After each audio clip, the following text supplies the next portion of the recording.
kalau datang sini baik-baik sebagai domba, saya juga domba gitu. Sebentar jangan keluar, kita keluar sebagai serigala yang taringnya keluar. Itu yang saya maksudkan seperti itu. Enggak Romo.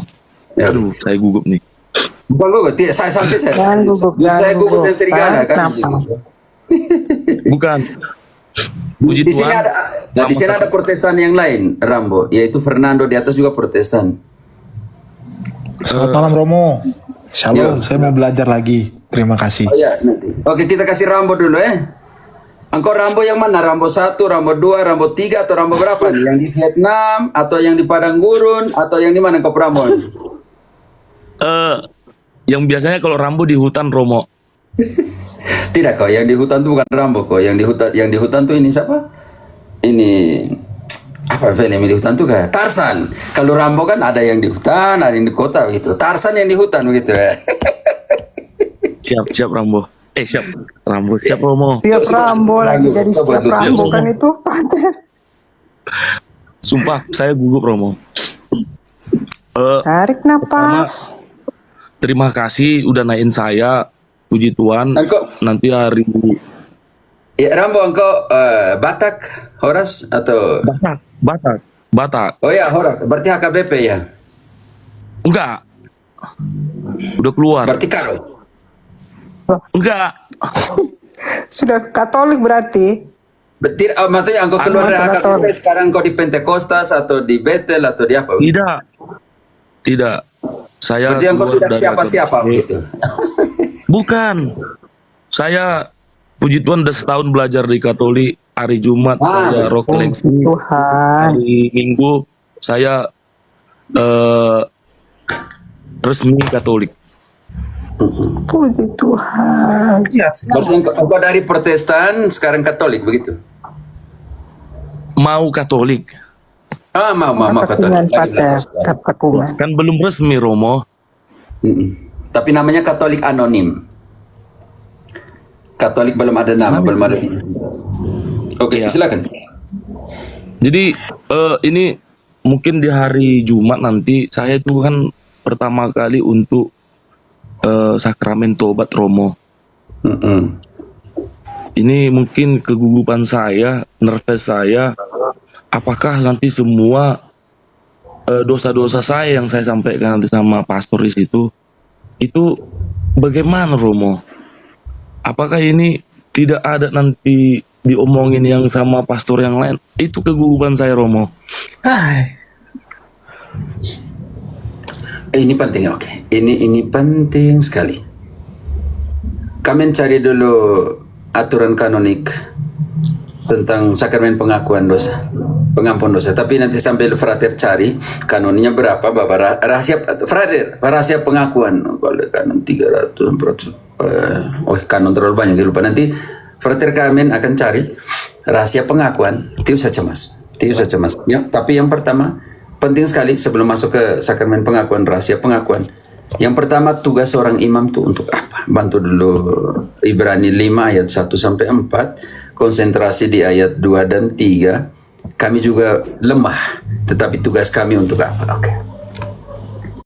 Sebab setiap imam besar yang dipilih dari antara manusia ditetapkan bagi manusia dalam hubungan mereka dengan Allah, supaya ia mempersembahkan persembahan dan kurban karena dosa. Ia harus dapat mengerti orang-orang yang jahil dan orang-orang yang sesat, karena ia sendiri penuh dengan kelemahan, yang mengharuskannya untuk mempersembahkan korban karena dosa, bukan saja bagi umat, tetapi juga bagi dirinya sendiri. Dan Yang tidak mengharuskan seorang dia pun mengorbankan kurban penghapusan dosa, bukan hanya bagi kalian, tetapi bagi imam itu sendiri. Bukan karena imam itu mau. Lanjut. Dan tidak seorang pun yang mengambil kehormatan itu bagi dirinya sendiri, tetapi dipanggil untuk itu oleh Allah, sebab yang telah terjadi dengan Harun. Oke, sekarang bagaimana seorang imam menjaga rahasia pengakuan? Dia mempersembahkan korban penghapus dosa untuk umat dan untuk dirinya sendiri. Sekarang ada aturan hukumnya. Kanon 983 984 akan menentukan secara hukum, kekuatan hukum, seorang imam harus menjaga rahasia pengakuan. Oke, baik Pater. Sorry. Kanon 983 dari buku KHK ya. Paragraf pertama, rahasia sakramental tidak dapat diganggu-gugat. Karena itu sama sekali tidak dibenarkan bahwa bapa pengakuan dengan kata-kata atau dengan suatu cara lain serta atas dasar apapun mengkhianati peniten sekecil apapun. Paragraf Saudara, 2. kecil apapun. Oke, lanjut. Paragraf 2. Terikat kewajiban untuk menyimpan rahasia itu juga penerjemah jika ada serta semua orang lain yang dengan cara apapun memperoleh pengetahuan mengenai dosa-dosa dari pengakuannya.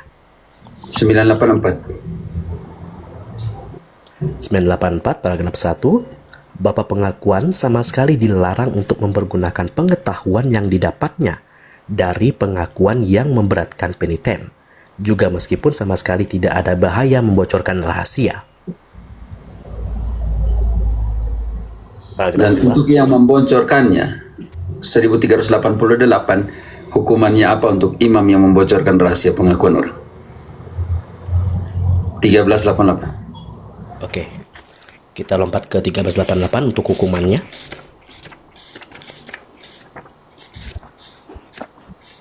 Oke.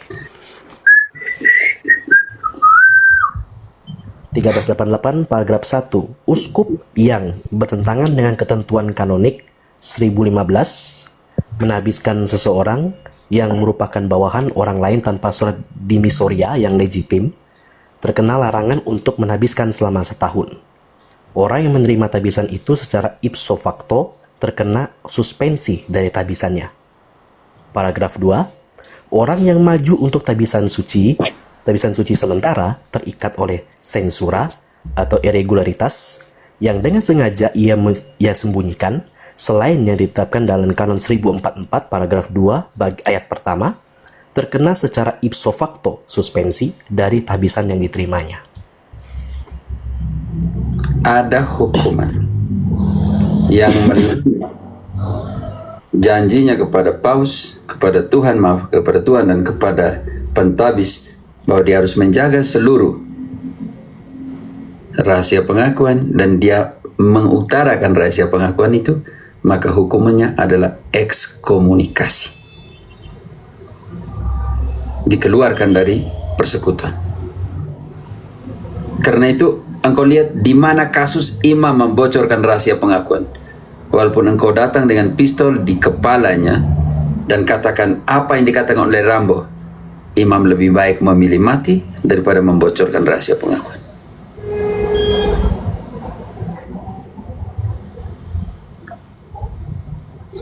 Sekarang kau pergi mengaku dosa di pendetamu, Rambo. Nggak pernah. Yang tidak ada ketentuan hukum yang mengikat. Nggak pernah, Romo. Ketika Ya, di contoh kita buat prosesnya. pembanding. Kita buat pembanding. Kan contohnya kata kitab suci Yakobus 5 ayat ke-16, mengakulah dosa satu sama lain. Contohnya di sini. Sekarang saya mau tanya, bagaimana seorang Protestan pendeta, suami istri pendeta saling mengaku dosa? Contohnya dia kalau selingkuh dia mengaku diri punya istri. Kita baca lagi. Yakobus 5 ayat, kita aplikasi langsung, aplikasi nyata, praktik langsung. Jadi imam yang membocorkan rahasia pengakuan, ekskomunikasi, dikeluarkan dari komunitas dan punya namanya penal, kalau bahasa Indonesia punya sanksi, dikeluarkan dari komunitas. Bantu dulu, Indri, Yakobus 5 ayat 5.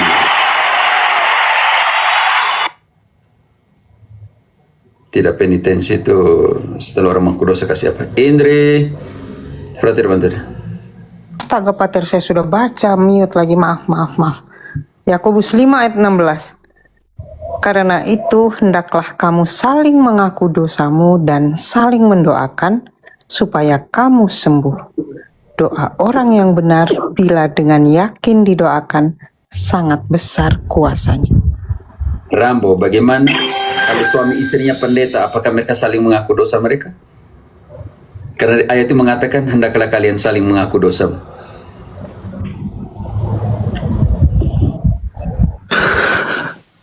Ya, ini kan pertanyaan nyata gitu. Nyata, aplikasi nyata. Dan bagaimana menjaga rahasia pengakuan? Sedangkan praktik pengakuan dosa itu secara biblis ada. Dan sangat biblis. Contoh kecil. Orang pergi mengaku dosa kepada Yohanes Pembaptis. Matius 3 ayat 5 sebelum dibaptis. Matius 3 ayat 5.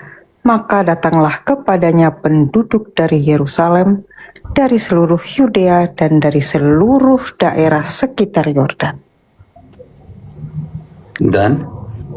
Dan sambil mengaku dosanya, mereka dibaptis oleh Yohanes di sungai Yordan. Dan sambil mengaku dosanya. Gereja perdana, tukang siwang sihir pergi mengaku dosa bahkan di depan umum kepada para rasul.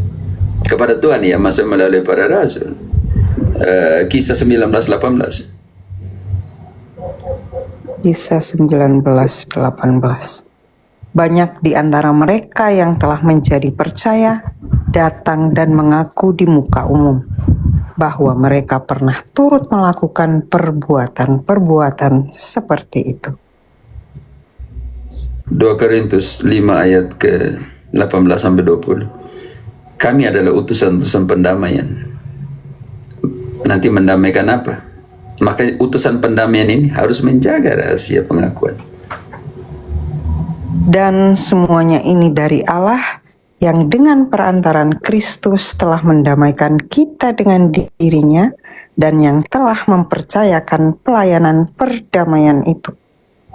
Sebab Allah mendamaikan dunia dengan dirinya oleh Kristus dengan tidak memperhitungkan pelanggaran mereka. Ia telah mempercayakan berita pendamaian itu kepada kami. Jadi, kami ini adalah utusan-utusan Kristus, seakan-akan Allah menasihati kamu dengan perantaraan kami.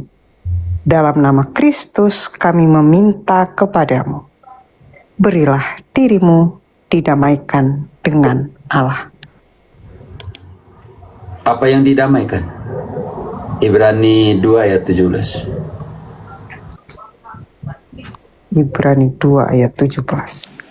Itulah sebabnya maka dalam segala hal ia harus disamakan dengan saudara-saudaranya, supaya ia menjadi imam besar yang menaruh belas kasihan dan yang setia kepada Allah untuk mendamaikan dosa seluruh bangsa.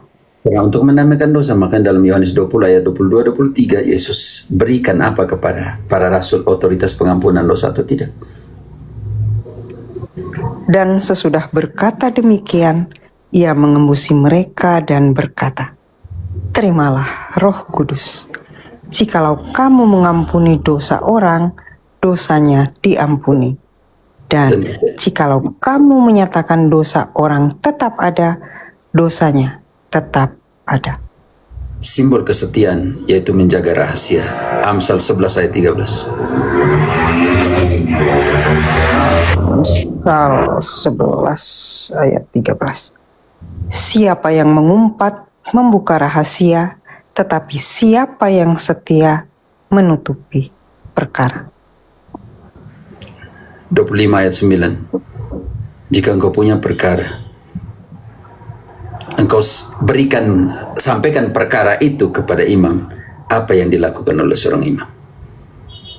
Belalah perkaramu terhadap sesamamu itu, tetapi jangan buka rahasia orang lain. Makanya pengakuan dosa sangat biblis. Seorang imam tidak bisa membocorkan rahasia pengakuan. Contohnya, dia bumbun orang, dia pergi ke sana mengaku dosa. Imam tidak bisa dipanggil ke pengadilan untuk membocorkan apa yang dimengakukan oleh si pembunuh.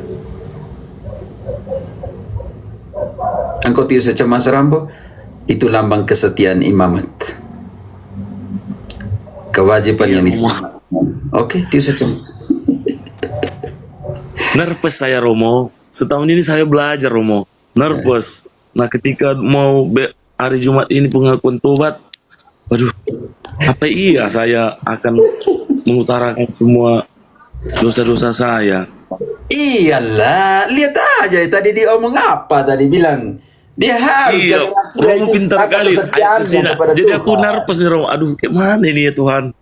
Gugup aku ini.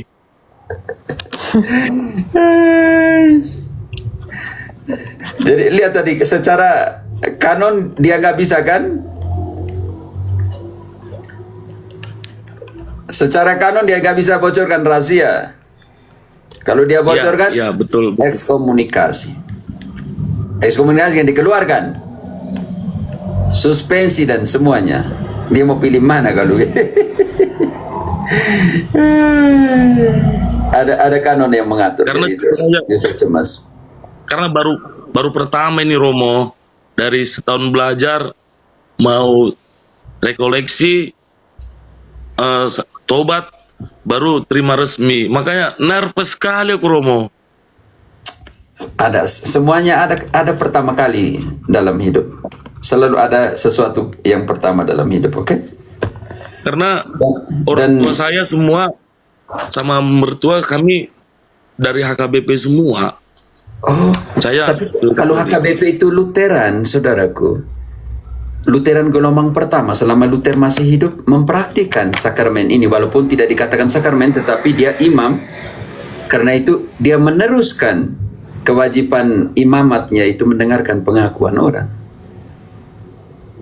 Luther yang kalian bilang kalian Lutheran gelombang pertama itu, Luther mempraktikkan sakramen pengakuan dosa walaupun dia mengeluarkannya itu dari 7 sakramen. Hanya setelah dia tidak bisa lagi karena dia bisa mentabiskan orang.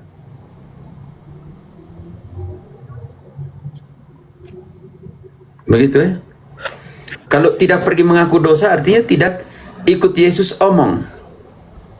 Tanda bahwa orang mengenal Allah yaitu melakukan perintahnya. 1 Yohanes 2 ayat ke-5. Tanda 2 ayat 3 ya, 2 ayat 3. Tanda bahwa orang mengenal Allah adalah apa? Dan inilah tandanya bahwa kita mengenal Allah, yaitu jikalau kita menuruti perintah-perintahnya. Yesus memerintahkan kepada para rasul, barang siapa kamu ampuni dosanya, dosanya diampuni. Itu perintah Yesus atau tidak, Rambo? perintah Yesus, Romo. Ayat 4-nya, ada orang yang tidak mau mengikuti perintah. Dan orang ini Santo Paulus bilang adalah ayat 4. Barang siapa berkata, aku mengenal dia, tetapi ia tidak menuruti perintahnya, ia adalah seorang pendusta yang di dalamnya tidak ada kebenaran. Yohanes mendefinisikan bahwa mereka yang tidak melakukan perintah Allah sama dengan pendusta dan kebenaran tidak ada pada orang itu. Yohanes memberi nama, cap identitas kepada pendusta dan yang tidak mempunyai kebenaran. Siapakah dia? Berarti orang yang tidak mau melakukan perintah Allah sama dengan siapa? Yohanes 8 ayat 44. 1 Yohanes 2 ayat 4 mengatakan bahwa yang pendusta dan orang yang tidak punya kebenaran adalah mereka yang tidak mau melakukan perintah Tuhan. Yohanes yang sama di dalam Yohanes 8 ayat 44 memberi nama kepada pendusta dan orang yang tidak mempunyai kebenaran. Lanjut. Iblislah yang menjadi bapamu, dan kamu ingin melakukan keinginan-keinginan bapamu. Ia adalah pembunuh manusia sejak semula dan tidak hidup dalam kebenaran. Sebab di dalam dia tidak ada kebenaran. Apabila ia berkata dusta, ia berkata atas kehendaknya sendiri, sebab ia adalah pendusta dan bapa segala dusta. Jadi iblis percaya bahwa Tuhan ada, tetapi tidak mau melakukan perintah Tuhan. Maka dia dikatakan pendusta dan kebenaran tidak ada pada dia.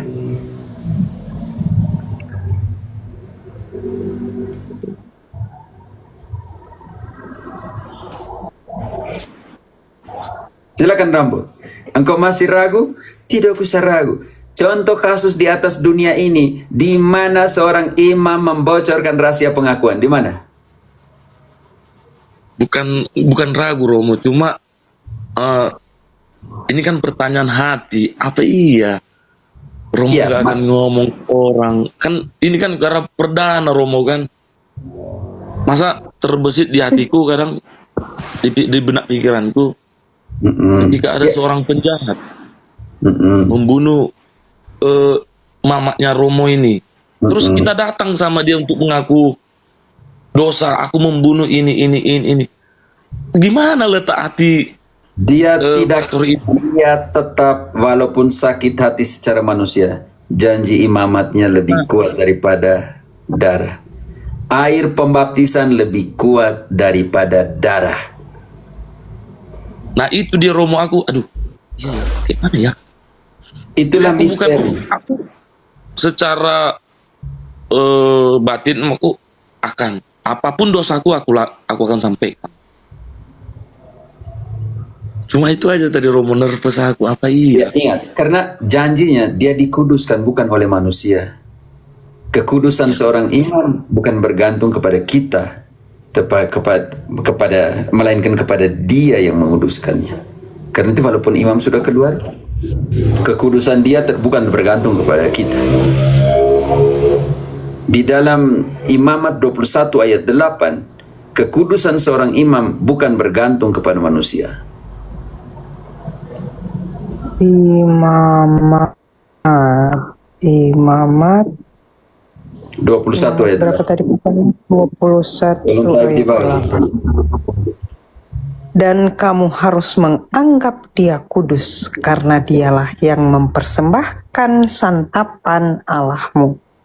Ia harus kudus bagimu, sebab aku, Tuhan, yang menguduskan kamu adalah kudus. Katolik yang omong jelek tentang imam-imam itu, baca kembali ayat ini untuk mereka. Kekudusan seorang imam bukan bergantung kepada engkau, tapi kepada dia yang menguduskan. Baca untuk orang-orang yang tukang jelekan imam-imam itu, yang tukang framing, tukang omong jelek. Baca kembali itu. Dia pikir kekudusan imam bergantung kepada dia yang omong. Dan kamu harus menganggap dia kudus, karena dialah yang mempersembahkan santapan Allahmu. Ia harus kudus bagimu, sebab aku, Tuhan, yang menguduskan kamu adalah kudus. Rambo, itulah janji kekudusannya kepada Tuhan. Ya. Dia tidak bisa menyangkalnya itu. Makanya engkau bunuh mamanya, engkau mengaku dosa kepada imam itu. Ingat, air pembaptisan lebih kuat daripada darahnya sendiri. Makanya saya tadi bilang, kau ambil contoh di dunia ini di mana seorang imam Katolik membocorkan rahasia pengakuan seseorang. Gak pernah saya dengar. Aduh, kalau para imam bocorkan dosa kita, berarti semua orang udah tahu kita punya dosa ini, Pater. Contoh Rambo, di sini kami ada retret namanya La Sosamor Mariano, retret Pasutri. Kolombia itu tingkat kebebasannya tinggi, selingkuh dan lain sebagainya. Sedih. Kalau diberi kesempatan setengah jam, satu jam ya, suami istri 1 jam. Artinya setengah jam untuk istri, setengah jam untuk suami, untuk omong dengan imam. Betapa engkau harus menahan semua derita yang kau dengar dalam kamar pengakuan tentang satu balas dendam. Ngeri. Ngeri. Contohnya istrinya datang, suaminya dulu mengaku dia begini-begini. Lalu engkau berhadapan dengan yang datang kemudian istri, setelah suami istri. Tuhan, saya omong atau tidak omong? Saya nasihatkan bagaimana? Itu tidak mudah. Tapi selalu ingat bahwa, ingat janji pentabisan. Engkau dikuduskan oleh Allah dan tugasmu menguduskan. Mempersembahkan dosa umat dan dosamu sendiri. Pertanyaan saya, beranikah engkau mengaku dosamu kepada seorang pendeta? Enggak. Contoh kecil, engkau selingkuh dengan depo istri, kau pergi mengaku dosa di pendetamu, beranikah itu? Rambo. Semenjak nikah nggak pernah gereja waktu di proses. Baca Lukas 5 ayat 15 ayat 18 untuk dia. Lalu datanglah Engkau pergi ke gereja bukan imamnya. Imam adalah hamba kecil yang disuruh Tuhan untuk mengenakan pakaian baru, lambang kemurnian hidup barumu kepadamu, cincin cinta yang sejati, dan kenakan sandal sepatu kepadamu supaya kau jangan terantuk lagi. Itu tugas para imam. Tetapi yang perintahkan Allah, yang memerintahkan kepada para pelayannya untuk mengenakan itu. Tetapi engkau ambil inisiatif untuk pulang. Kami tidak pernah memaksakan engkau jadi Katolik dan untuk masuk Katolik. Tuhan yang panggil engkau dan engkau ambil inisiatif setelah begitu lama mengembara di luar hidupmu. Indri, bantu dulu. Lukas 15. Lukas 15:18, Pater. 5 apa 18, Pater? 15:18. Aku akan bangkit dan pergi kepada Bapakku dan berkata kepadanya, Bapa, aku telah berdosa terhadap sorga dan terhadap Bapa. Dan dia pulang atau tidak ayat selanjutnya? Aku tidak layak lagi disebutkan anak Bapa. Jadikanlah aku sebagai salah seorang upahan Bapa. Anak kandungnya loh. Katakan kepada Bapa, aku telah berdosa kepada surga dan kepada Bapa, dan aku tidak layak disebut anak Bapa. Jadikanlah aku seorang hambamu, pelayanmu. Nanti kita lihat posisi Bapa di 21-nya. Kata anak itu kepadanya, Bapa, aku telah berdosa terhadap sorga dan terhadap Bapa. Aku tidak layak lagi disebutkan anak Bapa. Di situ ada posisi, saudaraku. Pernyataan terakhir dihilangkan. Anak tidak lagi mengungkapkan kalimat komplit di dalam ayat 18. Di dalam ayat 18 itu kalimat komplit kelengkapnya seperti apa, Indri? Aku akan bangkit dan pergi kepada Bapakku dan berkata kepadanya, Bapa, aku telah berdosa terhadap surga dan terhadap Bapa. Aku tidak layak. Aku tidak layak lagi disebutkan anak Bapa. Jadikanlah aku sebagai salah seorang upahan Bapa. Di depan Bapa, jadikanlah aku sebagai seorang upahan Bapa dihilangkan. Karena Bapa tidak akan menganggap engkau sebagai mantan anaknya. Ayat 21, kita hanya temukan 3 pernyataan. Pernyataan keempat di 18 hilang. 18-19 hilang. Di ayat 21 kita akan temukan berdosa kepada surga, berdosa kepada Bapa, dan tidak layak disebut anak Bapa. Bagian terakhir dari ayat 18-19 itu, jadikanlah aku seorang hambamu, dihilangkan di situ. Karena engkau tidak, bagi Bapa engkau bukan mantan anaknya. Tidak ada relasi ex Bapa dan anak, mama dan anak. Tidak ada di situ. Makanya di 21, pernyataan terakhir, jadikanlah aku sebagai seorang hambamu, tidak ada di situ. Kita buktikan. Kata anak itu kepadanya, Bapa, aku telah berdosa terhadap surga dan terhadap Bapa. Aku tidak layak lagi disebutkan anak Bapa. Di hadapan Bapa, seorang anak tidak akan pernah menjadi hamba. Dan sekarang dia suruh para pelayannya untuk apa? Tetapi ayah itu berkata kepada hamba-hambanya, lekaslah bawa kemari jubah yang terbaik, pakaikanlah itu kepadanya, dan kenakanlah cincin pada jarinya dan sepatu pada kakinya. Frater, siap. Tahan dulu, siap. 2 Korintus 5 ayat 19 dulu. Frater siap di situ. Engkau baca lagi Indri yang terakhir, itu penting sekali. Ya. Yang 22. Tetapi ayah itu berkata kepada hamba-hambanya, lekaslah bawa kemari jubah yang terbaik, pakaikanlah itu kepadanya, dan kenakanlah cincin pada jarinya dan sepatu pada kakinya. 2 Korintus 5 ayat 19. Kami adalah pelayan utusan pendamaian. 2 Korintus 5 ayat 19. Sebab Allah mendamaikan dunia dengan dirinya oleh Kristus dengan tidak memperhitungkan pelanggaran mereka. Dan Ia telah mempercayakan berita pendamaian itu kepada kami. mempercayakan berita pendamaian itu kepada kami. Karena itu kembali ayat 22. Dia suruh para pelayan pendamaian untuk mengenakan jubah baru, pakaian baru, lambang hidup baru kepada pendosa. Indri. Tetapi ayah itu berkata kepada hamba-hambanya, lekaslah bawa kemari jubah yang terbaik, pakaikanlah itu kepadanya, dan kenakanlah cincin pada jarinya dan sepatu pada kakinya. Bapa yang mengenakan pakaian baru itu atau bukan, Rambo? Pelayannya atau Bapa yang mengenakan pakaian baru? Pelayannya. Karena itu kami adalah utusan-utusan pendamaian. Lanjut ayatnya.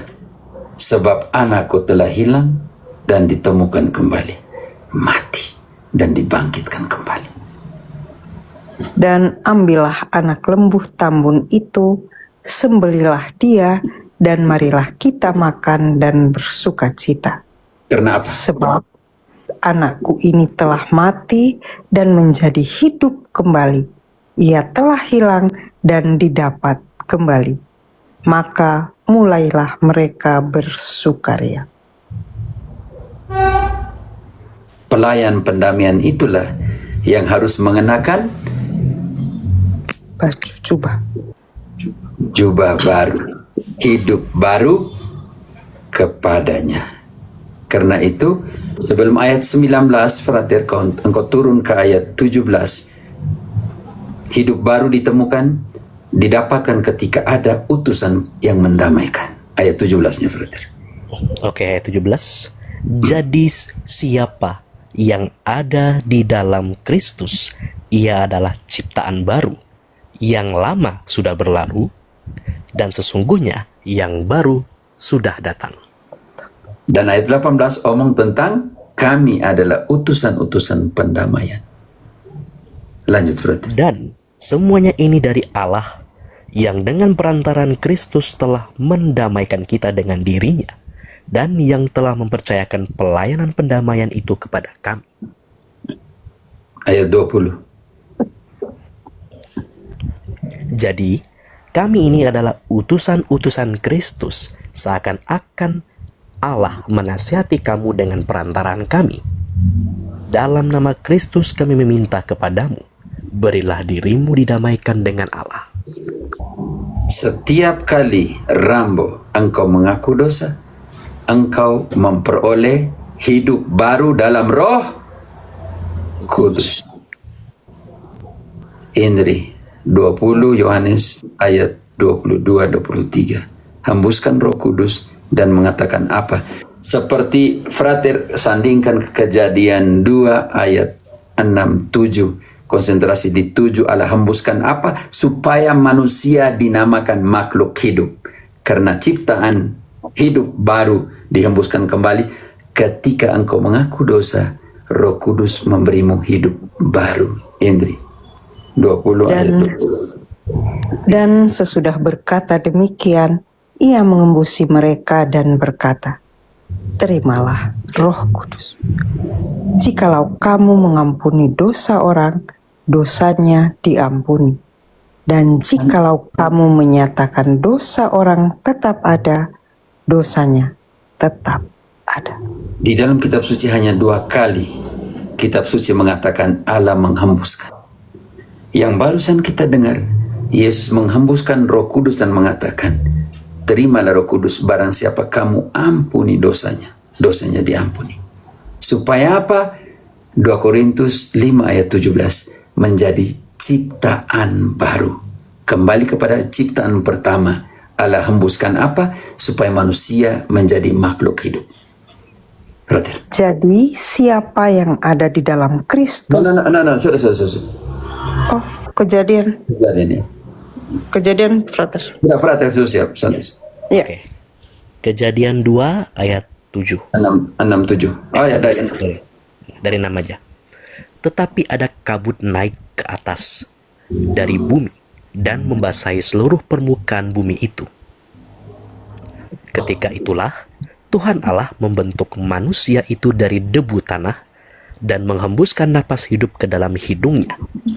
Demikianlah manusia itu menjadi makhluk yang hidup. Setiap kali kita mengaku dosa, kita menjadi ciptaan baru. Oleh kuasa Roh Kudus, seperti Allah menghembuskan rohnya di dalam kejadian supaya manusia menjadi makhluk hidup. Demikian pun Yesus menghembuskan Roh Kudus kepada para rasul dan mengatakan, jika kamu mengampuni dosanya, dosanya diampuni, maka kalian didamaikan kembali dengan Allah dan menjadi ciptaan baru yang tadi Indri mau baca di dalam 2 Korintus 5 ayat 17. jadi siapa yang ada di dalam Kristus, ia adalah ciptaan baru. Yang lama sudah berlalu, sesungguhnya yang baru sudah datang.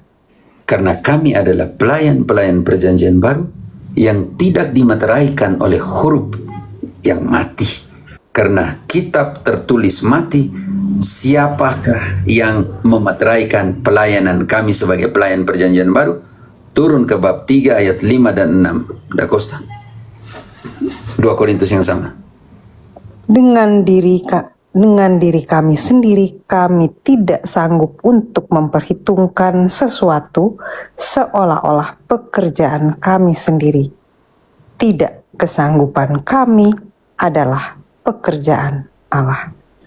Ialah membuat kami juga sanggup menjadi pelayan-pelayan dari suatu perjanjian baru yang tidak terdiri dari hukum yang tertulis, tetapi dari roh.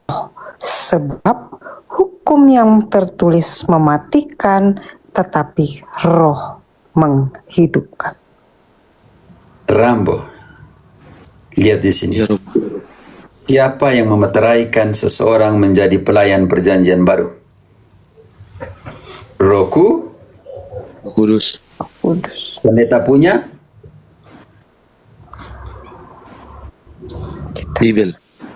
Bibel, sola scriptura, yang memeteraikan mereka. Mereka bilang apalah? Otoritas tertinggi adalah kitab suci. Sejak kapan kitab suci? Waktu taruh di kepalanya pendeta, keluar suara dari kertas-kertas. Pendeta Rambo, saya sola scriptura, kitab suci otoritas tertinggi dalam kekristenan, memeteraikan engkau jadi pendeta. Hati-hati karena skriptura mematikan, sedangkan roh Menghidupkan. dan butuh pentabisan atau tidak, penumpangan tangan atau para rasul tidak. Iya, kapan kitab suci melayang-layang di kepalanya pendeta? Saya kitab suci memeteraikan engkau jadi pendeta. Tidak. Kuasa Roh Kudus itu diberikan setelah Yesus pergi ke surga, naik ke surga. Dia memberikan kuasa kepada para rasul, dan kuasa Roh Kudus itu diteruskan melalui apa? Kisah 8 ayat 18.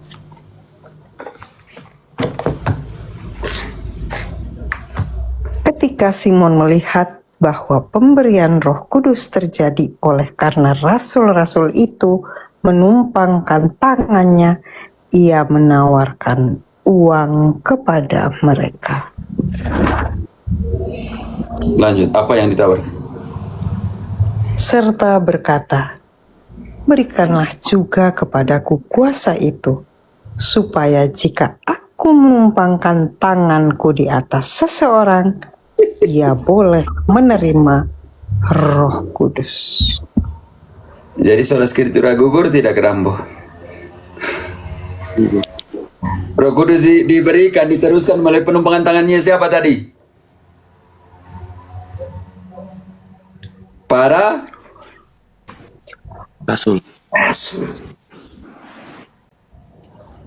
Bukan oleh skritura turun di kepala.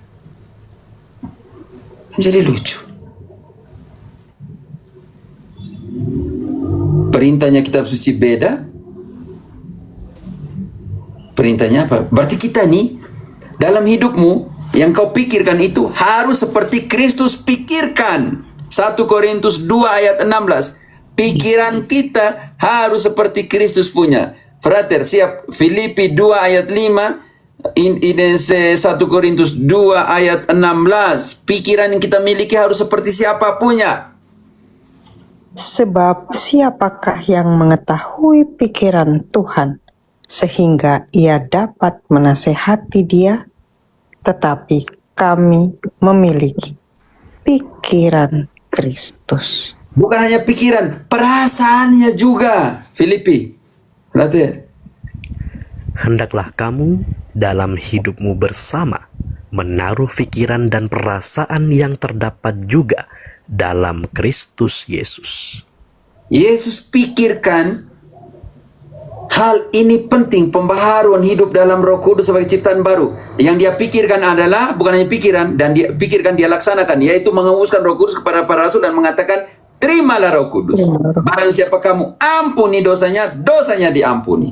Otoritas pengakuan dosa diberikan kepada para rasul. Itu Yesus punya pikiran. Yang bukan Yesus punya, yaitu kalau ada dosa, mengaku langsung kepada Tuhan Allah. Di mana ayatnya? Yesus punya pikiran, dia dirikan gereja di atas para rasul. Maaf ya, di para rasul di Efesus jelaskan. Tetapi dia bilang Petrus, engkaulah Petrus. Petrus, Petro. Petros, tau tete Petra. Engkaulah Petrus, dan di atas batu karang yang sama saya akan dirikan gerejaku. Itu pikiran Kristus, dia dirikan gereja di atas Petrus. Pendeta bilang di atas pengakuan Petrus. Pikiran Yesus punya pikiran. Ayat 19, Matius 16:19, dia serahkan kunci kepada siapa? Baca dari 18. Dan aku pun berkata kepadamu, engkau adalah Petrus, dan di atas batu karang ini aku akan mendirikan gerejaku, dan Allah maut tidak akan menguasainya. Artinya Yesus tukang tipu bagi Protestan yang mengatakan bahwa gereja Katolik itu hanya perdana. Sekarang gereja Katolik Roma tidak ada, tidak sesuai. Kalau itu Yesus tukang tipu ketika mengatakan tak ada satu kuasa maut pun akan bisa menghancurkannya. Protestan sementara mengatakan bahwa Yesus Kristus tukang tipu. Baca kembali ayat itu. Dan kuasa maut pun apapun. Baca kembali di situ. Dan aku pun berkata kepadamu, engkau adalah Petrus, dan di atas batu karang ini aku akan mendirikan gerejaku, dan Allah maut tidak akan menguasainya. Kalau begitu gereja mana yang Allah mau tidak bisa menguasainya? Harus ada. Kalau tidak ada berarti Kristus tukang tipu bagi Protestantisme.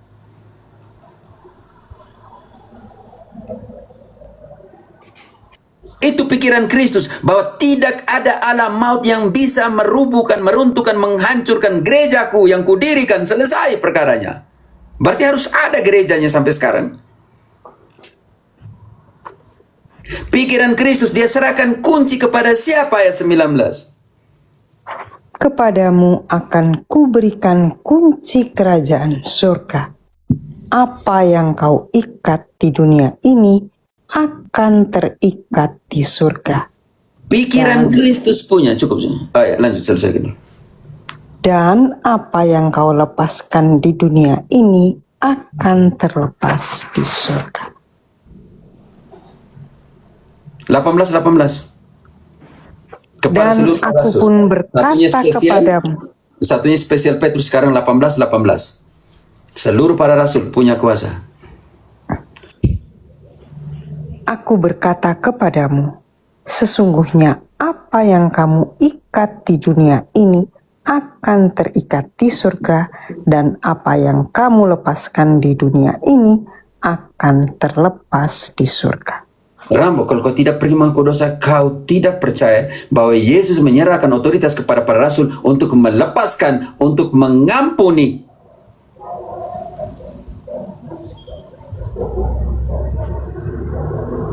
Kalau tidak ada kuasa pengampunan dosa, saudaraku Rambo, dan kau sengaja berbuat dosa, berbahaya di sini. Ibrani 10 ayat 26. Fernando, engkau tahan sedikit ya setelah ini. Ini pernyataan terakhir saya. Aman Romo, aman. Sebab jika kita sengaja berbuat dosa, sesudah memperoleh pengetahuan tentang kebenaran, maka Bindri, tahan dulu. Kau pakai TB2? TB1, Pater. Kan kau pakai TB2. Siapa yang ada TB2? Frater, kau pakai TB2. Ini penting sekali. Oke, saya bilang TB. Rambo, engkau masih sengaja berbuat dosa? Enggak. Rambo, engkau dengan pikiran, engkau sengaja lihat cewek manis, lihat, ui dia pembadan, ui kau lihat uang, engkau masih sengaja berbuat dosa atau tidak? Saya juga banyak sengaja berbuat dosa, walaupun saya sudah jadi Katolik dan imam. Ya, kalau hanya sebatas melihat Romo, ya, oh cantik. Tapi lebih cantik istri saya, Romo. Nah, iya, tapi engkau lihat dulu dengan pikiran. Engkau tidak berbuat dosa lagi, Rambo. Kalau itu tidak penting lagi pengakuan dosa kalau engkau tidak berdosa lagi. Oh, dosa lah Romo. Dosa Iya, nah makanya datanya di situ lah. Engkau masih sengaja berbuat dosa atau tidak lah? Karena satu, sebelum masuk ke sana, Indri, engkau siap nanti Frater untuk ke Ibrani, yang kau selalu Yohanes 1 ayat 8. Kalau engkau bilang kau tidak berbuat dosa lagi, kau tukang tipu di sini, Rambo. Saya masih berdosa. Kita lihat ayat. Pikiran tak dosa gimana? Kalau untuk hari ini memang ya aku diam karena hari Minggu kan. Cuma tadi minum tua juga saya, Romo. Iyalah, kau minum tua lagi lah. Hancur lah engkau ini. Oke, sekarang kita lihat. Kalau engkau sengaja berbuat dosa, kalau engkau mengatakan saya tidak berbuat dosa lagi, saya tukang tipu. Tadi yang TB2 berapa, Pater? Bacanya? Tidak, TB2 Ibrani 10:26, tapi saya butuh TB, terserah TB apa, 1 Yohanes 1 ayat 8 ini. Jika kita berkata bahwa kita tidak berdosa, maka kita menipu diri kita sendiri dan kebenaran tidak ada di dalam kita. Artinya kita masih sengaja berbuat dosa, Rambo?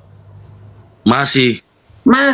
Sekarang kita lihat yang sebelum itu. Pendetamu dulu Mas Protestan masih sengaja berbuat dosa atau tidak?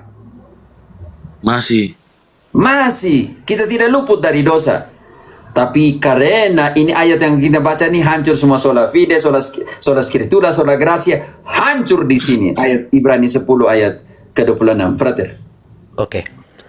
Sebab jika kita sengaja berbuat dosa sesudah memperoleh pengetahuan tentang kebenaran, maka tidak ada lagi korban untuk menghapuskan dosa itu. Tahan dulu.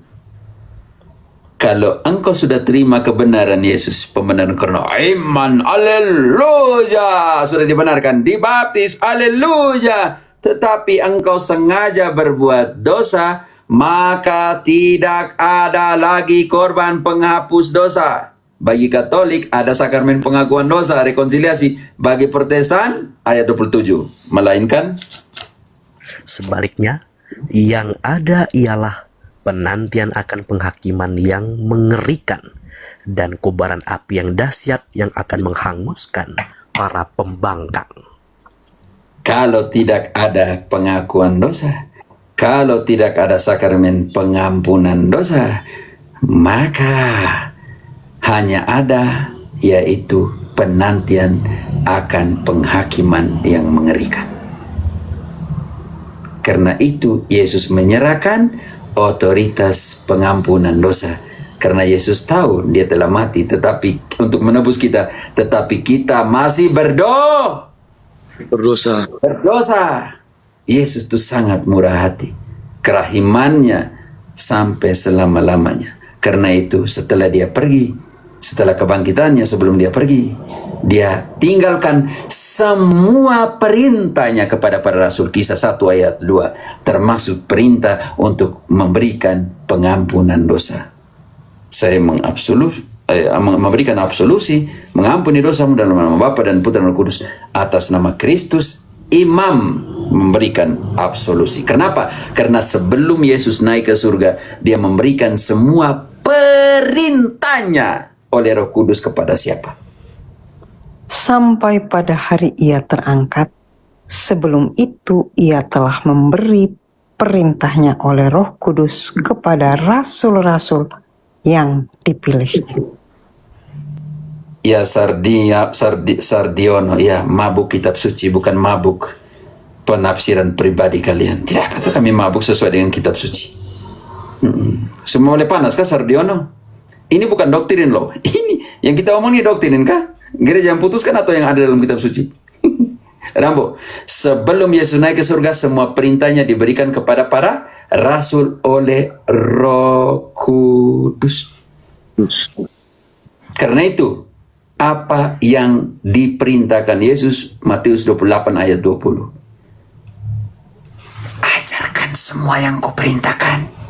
Martin Luther, para pengikut Calvinis, Martin Luther, Zwingli, ajarkan semua yang Yesus perintahkan. Kalau dia perintahkan barang siapa kamu ampuni dosanya, dosanya diampuni, lakukanlah itu. Dan ajarlah mereka melakukan segala sesuatu yang telah kuperintahkan kepadamu. Ketahuilah. Dan ketahuilah, aku menyertai kamu senantiasa sampai kepada akhir zaman. Kalau mengatakan mengaku langsung kepada Tuhan Allah, artinya menyangkal Yesus yang mengatakan, ajarkan semua yang kuperintahkan, ketahuilah aku menyertai kalian sampai akhir dunia. Artinya perintah itu harus dilakukan sampai akhir dunia. Bukan ketika datang Luther, bukan ketika datang Zwingli, bukan ketika datang pendeta-pendeta zaman sekarang. Hilangkan semua perintah Yesus. Emang Yesus sudah datang? Paus mengaku dosanya kepada para imam. Kamu pikir Paus tidak mengaku dosa? Yohanes Paulus kedua setiap hari Jumat dia mengaku dosa kepada para imam. Paus Fransiskus mengaku dosa kepada para imam, bukan hanya kepada para uskup.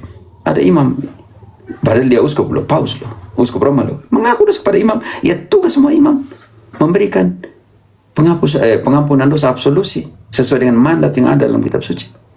Yang Protestan punya yang mana?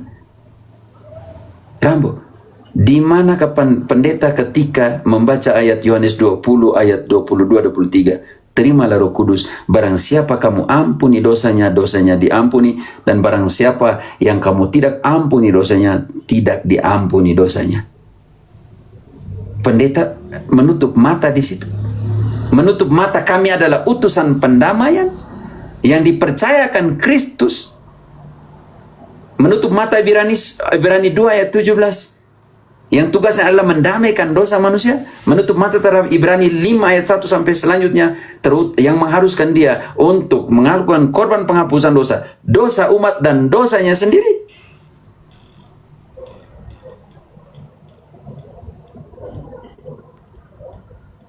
Berarti itulah Rambo, kalau engkau sudah memeluk kebenaran dan kau sengaja berbuat dosa lagi, maka yang ada hanyalah penantian akan, baca kembali frater, Ibrani Mungkin pendeta tidak pernah baca itu ayat. Ibrani. Ya, sebab jika kita sengaja berbuat dosa sesudah memperoleh pengetahuan tentang kebenaran, maka tidak ada lagi korban untuk menghapuskan dosa itu. Sebaliknya, yang ada ialah penantian akan penghakiman yang mengerikan dan kobaran api yang dahsyat yang akan menghanguskan para pembangkang. Katolik ada pengakuan dosa, Rambo. Protestan punya penantian akan penghakiman yang mengerikan dan api yang menghanguskan. Haleluya. Perkara selesai. Rambo kuat ya, jangan takutlah. Itu Tuhan yang panggil engkau, bukan saya. Tuhan yang menambahkan engkau, bukan saya. Engkau yang mencari kebenaran dan kebenaran yang memerdekakan engkau. Itu janji. Kisah 2 ayat 39, janji kepada siapa saja. Sebab bagi kamulah janji itu, dan bagi anak-anakmu, dan bagi orang yang masih jauh, yaitu sebanyak yang akan dipanggil oleh Tuhan Allah kita.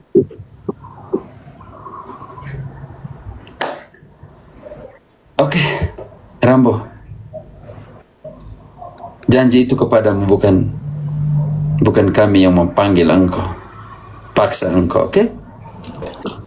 Enggak, hati memang Romo. Carilah kebenaran dan kebenaran memerdekakanmu. Dan kebenaran itu adalah berdiam tinggal di dalam firman Tuhan. Yohanes 8 ayat 31-32.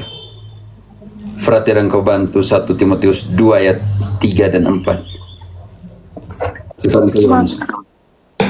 Maka katanya kepada orang-orang yang Yahudi yang percaya kepadanya, jikalau kamu tetap dalam firman-Ku, kamu benar-benar adalah murid-Ku, dan kamu akan mengetahui kebenaran, dan kebenaran itu akan memerdekakan kamu. Sebelum mati, berada di dalam kebenaran, Rambo. Tuhan mau semua orang selamat, dan apa? 1 Timotius 2 ayat 4 dan 5, 3 dan 4. Itulah yang baik dan yang berkenan pada Allah, Juru Selamat kita, yang menghendaki supaya semua orang...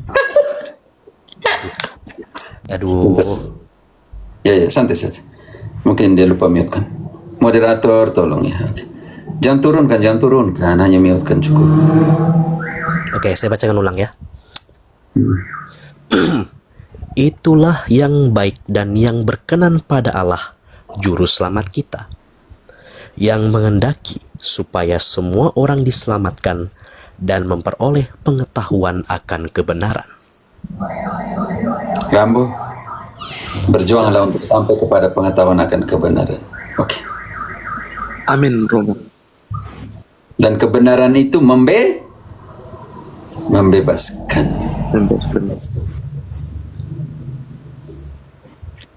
Tanda cinta juga, kalau engkau masih tidak panas tidak dingin. Ya, Wahyu 3 ayat 15. Tuhan tidak mau kau panas atau tidak kau dingin, kau relatif. Tuhan tidak mau itu. Aku tahu segala pekerjaanmu. Engkau tidak dingin dan tidak panas. Alangkah baiknya jika engkau dingin atau panas. Kalau tidak, lanjut. Saya muntahkan engkau. Jadi karena engkau suam-suam kuku dan tidak dingin atau panas, aku akan memuntahkan engkau dari mulutku. Karena engkau tidak panas tidak dingin, maka ayat 19. Barang siapa kukasihi, ia kutegur dan kuhajar. Sebab itu relakanlah hatimu dan bertobatlah. Mengajarmu adalah juga ungkapan kasih. Kalau engkau sakit hati karena pengajaran ini, engkau merasa diri engkau dihajar, itu juga ungkapan kasih bahwa engkau mau menemukan kebenaran.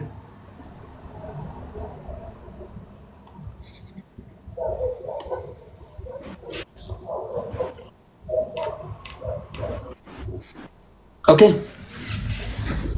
Terima kasih Romo.